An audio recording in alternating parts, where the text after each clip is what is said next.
So welcome, Catherine Thank Mann, you. Chief Economist of Citi, and Thomas Andersson, Professor Thomas Andersson. You have studied Swedish competitiveness. Tell me, how have we been doing these last few years? Well, of course, Sweden has a strong standing internationally when you compare to other countries overall. Now, in order to really sort of have a view on where we're heading and all of that, you have to look at specific areas. And it turns out that we have some particular weaknesses that are worrying for the future. And this includes very much the education system, which in fact has performed weakly for decades. And we have been unable to deal with this.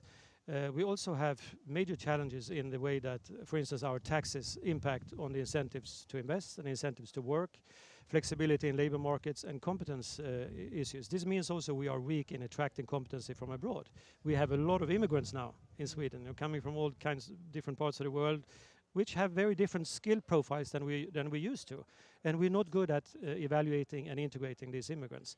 So in that context, we have some particular challenges now that we really have to we haven't dealt with them for a long time, and we have to organize ourselves to address this more effectively. Catherine, you're from the United States. You worked for the OECD for a while. Is this your view? Do you have the same view of Sweden as Thomas does? So I think it's, Sweden does have some challenges. I'll agree with those exact areas of challenge: the education system, the incentives to work, and the incentives to invest. But I think we also have to put that against the context of Sweden is still very highly innovative. People just don't stay. It is a very equal society in relative terms, although becoming less equal, and that is a great concern. So I think the focal points that you've emphasized in your study are exactly the right ones. But I think that whenever you're talking about challenges, you also have to talk about, well, what are we going to get? What's the value of making sure our education system is good? What's the value of that? And it really is in the context of a group of people coming in. These are the source of the new entrepreneurs. These are the source of the people who are going to pay for pensions and health care for the old people. And so ensuring that those resources are good ones throughout their life, that's going to support making Sweden even better off into the future. So, rather than sort of say there are problems, let's look at what are the solutions and why it's important to find a solution. The value of a good education system, you say. Yeah. Sweden still has, we're doing fairly well on innovation. We have a lot of new companies starting. So I mean, do we not get the value of our education that's system right. that we deserve? I mean, it's not that Sweden would be in a poor position or so. Sweden is still doing well, and the question was raised today: what about the Nordic model? Is it going down? On the contrary, in fact, the way the world develops, we have a lot to contribute in the global context, and many are looking to Sweden, for actually drawing lessons, how to combine, more flexible labor markets, for instance, with better security. For people also to have the mechanism for learning for life and so on, but we have to in the Swedish context become more focused on certain reforms that are essential, and it's not just one particular area.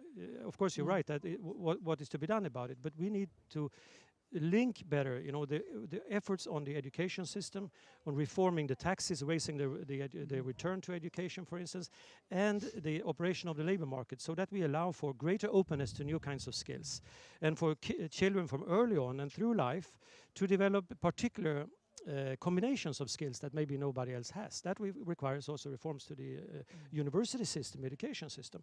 So we need to organize ourselves, I believe, better horizontally to address some challenges of that are essential for the future. My view is that we have an inequality in the education system also. I mean, how big a problem would you say that is? Very much, because the teachers are not today, really quite equipped to tailor the education to this particular interests and skills of the particular student, and so this leads in effect to inequality, because children are very different from where they come, the support they have with their parents, the social status and so on, and that actually means that those that are in a weaker position, they fall more behind. You spoke about the acceptability of different societies, of inequality in different societies. So if you would give us, some kind of picture of where the inequality or how much inequality you can accept, what would that be? Well, I think it really depends on your society. I mean, Sweden has been built on a belief and a system where equality is valued very, very highly here. And the increase in inequality that has widened in recent years is viewed as a significant challenge in Sweden. There's much wider inequality in the United States than there is in Sweden, and yet there is very little recognition of that inequality and even less policy direction to address it. Now, the United States is a very different country. It's a country entirely of immigrants, essentially. It was always the place where you would go, you would move first to the east, then you'd move to the Mississippi in order to get new opportunities, and then you'd move to the West Coast. So it's a history of people, entrepreneurs, moving and moving and moving. They're not caring about inequality. They just want to get ahead. But then, being an American, do you think we're exaggerating the problem of inequality here? No, I don't think so. I think that the society here has a very strong, deep concern about inequality, and from my perspective is the inequality widens in part because the top does better, but part because the bottom isn't doing as well as it should. And again, you're losing opportunity, you're losing people, you're losing the future of the country when you don't work with people at the bottom to bring them up. I think it's true for the United States as well. Yeah, it's true in both cases. It's just that I think Sweden has a much stronger view of that.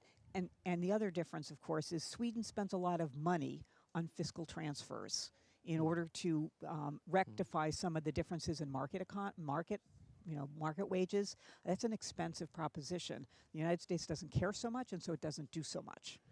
And of course, the U.S. has got an acute. Yes, well, as I say, I'm not saying that the U.S. is got the right amount of inequality for them, and Sweden has too much for Sweden. I think that the United States has a significant problem as well, but the political system doesn't approach it in the same way.